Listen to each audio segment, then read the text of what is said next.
ಜಿ5 ಇರುವಾಗ ನೀವು ನಿಮ್ಮ ನೆಚ್ಚಿನ ಶೋಗಳನ್ನ ಎಂದಿಗೂ ಮಿಸ್ ಮಾಡಿಕೊಳ್ಳುವುದಿಲ್ಲ. ಅದು ಸಂಪೂರ್ಣ ಉಚಿತವಾಗಿ. ಆ ದುರ್ಗಾ ಪೇಪರ್ ಕಪ್ ಬಗ್ಗೆ ಹೇಳಿದ್ಮೇಲೆ ಶರತ್ ಸರ್ ಕೂಡ ಆ ಸಿರಾಮಿಕ್ ಕಪ್ ಇಟ್ಟು ಆ ಪೇಪರ್ ಕಪ್ ನಲ್ಲೇ ಟೀ ಕುಡಿದ್ಬಿಟ್ರು. No no, I can't. Sharath ಹೆಸರು ಜೊತೆ ಅವಳ ಹೆಸರು ಬಂದ್ರೆ ನನಗ್ ಮೈಯೆಲ್ಲ ಉದ್ದು ಹೋಗತ್ತೆ. ನನಗಿದನ್ನ ಸಹಿಸ್ಕೊಳ್ಳೋದಕ್ಕಾಗಲ್ಲ. ಅಲ್ಲ, ಆ ದುರ್ಗಾ ಏನೋ ಹೇಳಿದ್ಲು ಅಂತ ಶರತ್ ಯಾಕೆ ಬೇರೆ ಕಪ್ಪಲ್ಲಿ ಟೀ ಕುಡಿಬೇಕು? ಇನ್ನೊಂದ್ಸಲ ಏನಾದ್ರೂ ಶರತ್ ಜೊತೆ ಯಾರಾದ್ರೂ ಅವಳ ಹೆಸರು ತೆಗೆದ್ರೆ ನಾನಂತೂ ಅವ್ರನ್ನ ಸುಮ್ಮನೆ ಬಿಡಲ್ಲ.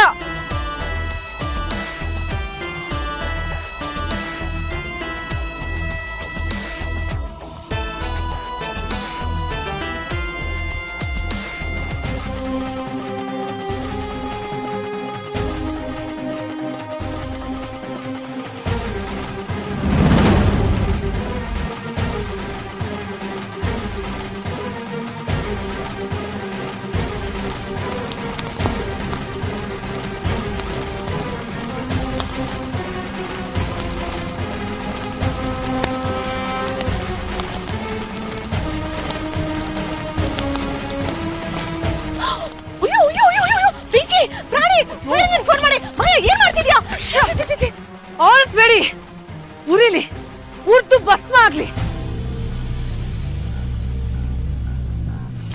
ಅಯ್ಯೋ, ಏನಿದು?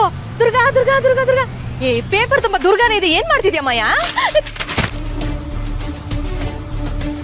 ಹೌದು, ಇವತ್ತು ಆಫೀಸಲ್ಲಿ ಅವರಿಬ್ರು ಹೆಸರನ್ನ ನನ್ನ ಜೊತೆ ಕೇಳ್ದೆ.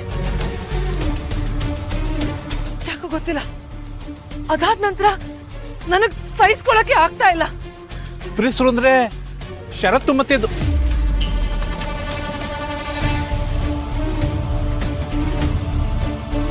ಅಯ್ಯ, ಅವಳು ಗತಿಗೆಟ್ಟವಳು. 4 ಕಾಸ್ಗೋಸ್ಕರ ಬಂದು ನಮ್ ಫ್ಯಾಕ್ಟ್ರಿ ಸೇರ್ಕೊಂಡಿದ್ದಾಳೆ ಮಾಯಾ. ಅವಳ ಬಗ್ಗೆ ನೀನ್ ಯಾಕಮ್ಮ ಇಷ್ಟೊಂದು ತಲೆ ಕೆಡ್ಸ್ಕೊತೀಯ? ನೋ, ಅವಳು ಯಾರೇ ಆಗಿರ್ಲಿ, ಶರತ್ ಹೆಸರು ಪಕ್ಕ ಅವಳ ಹೆಸರು ಬಂದಿದೆ ಅಂದ್ರೆ ಐ ಕಾಂಟ್ ಇಗ್ನೋರ್ ಇಟ್. ಅದು ಎಲ್ಲೇ ಆಗಿರ್ಲಿ, ಯಾವತ್ತೇ ಆಗಿರ್ಲಿ, ಶರತ್ ಹೆಸರು ಪಕ್ಕ ಬರ್ಬೇಕಾಗಿರೋದು ಒಂದೇ ಹೆಸರು, ಅದು ಮಾಯಾ. ಮಾಯಾ ಮಾತ್ರ. ಇಲ್ಲ, ಅಕಸ್ಮಾತ್ ಶರತ್ ಹೆಸರು ಪಕ್ಕ ಯಾರ ಹೆಸರಾದ್ರೂ ಕೇಳಿದ್ರೆ ಅಥವಾ ಅವನ್ ಪಕ್ಕ ಯಾರಾದ್ರೂ ಬಂದ್ರೆ ಹೀಗೆ ಅವರು ಸುಟ್ಟು ಬೂದಿಯಾಗಿ ಹೋಗ್ತಾರೆ.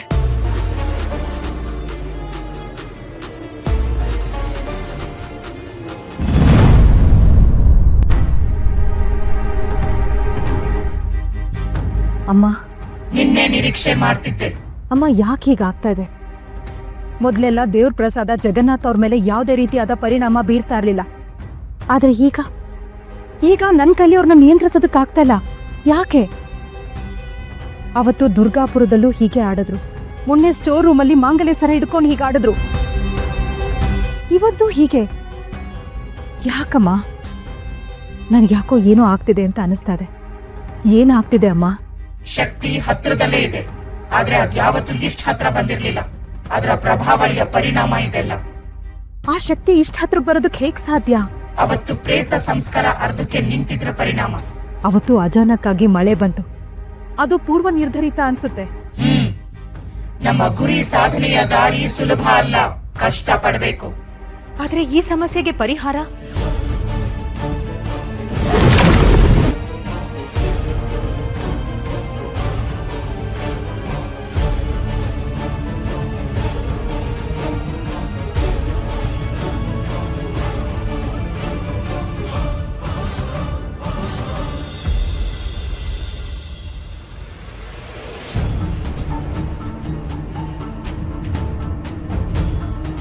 ಅಮ್ಮ, ಇದು ನಿನಗೆ ಇನ್ಯಾವತ್ತೇ ಶಕ್ತಿಯ ಅನುಭವ ಆದ್ರೂ ಆ ಚೆಂಡನ್ನ ತಗೊಂಡು ನೀನು ಅದ್ರ ಹತ್ರ ಹೋಗ್ಬೇಕು.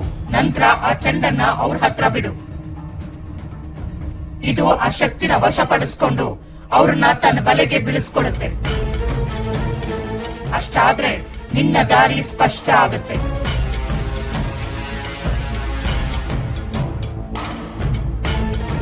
ಆಯ್ತು ಅಮ್ಮ, ಆ ಶಕ್ತಿನ ನಾನು ವಶಪಡಿಸ್ಕೋತೀನಿ.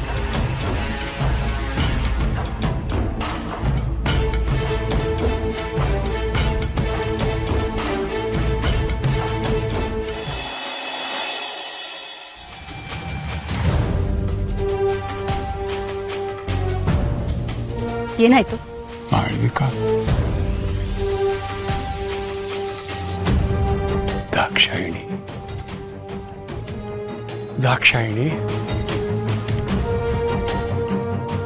ನಿರುಪದ್ರವಿ ಅಂದ್ಕೊಂಡಿದ್ದೆ, ಆದ್ರೆ ನನ್ನ ದಾರಿಗೆ ಇವನೇ ದೊಡ್ಡ ಅಪಾಯ ಅನ್ಸಿದೆ. ಅಷ್ಟಕ್ಕೂ ಇನ್ ಮುಂದೆ ನನ್ಗೆ ಇವನ ಅಗತ್ಯ ಏನಿದೆ? ಇಷ್ಟು ದಿನ ಅಗತ್ಯ ಇತ್ತು ನಿಜ, ಆದ್ರೆ ಇನ್ ಮುಂದೆ ಬೇಕಾಗೋದಿಲ್ಲ. ಅಕಸ್ಮಾತ್ ಇವನ್ ಇಲ್ಲ ಅಂದ್ರೂ ವ್ಯತ್ಯಾಸ ಏನಾಗಲ್ಲ. ಅಂದ್ರೆ ಇವನು ಹೊರಡೋ ಕಾಲ ಬಂದಾಯ್ತು ಅಂತ ಅರ್ಥ.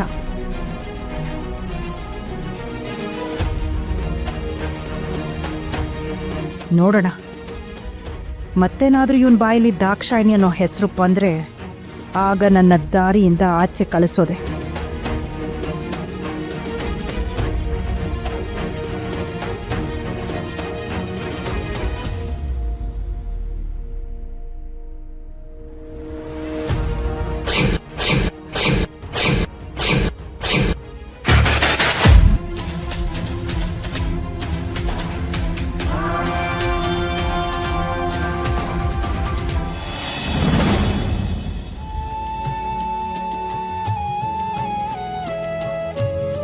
ಅರ್ಚಕ್ರೆ, ಒಂದ್ ನಿಮಿಷ.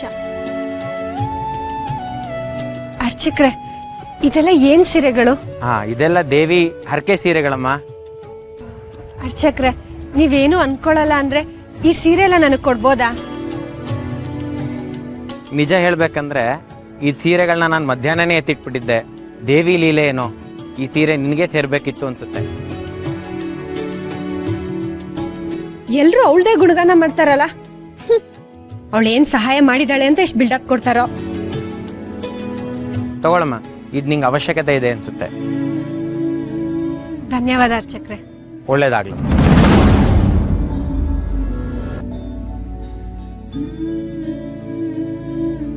ನೋಡಿದ್ಯಾ ದುರ್ಗಾ, ಆ ದೇವಿನೇ ನಿನಗ್ ಸಹಾಯ ಮಾಡಿದ್ಲು. ಸಹಾಯ ಮಾಡಿದ್ದು ದೇವಿ ಅಲ್ಲ, ಅರ್ಚಕ್ರು.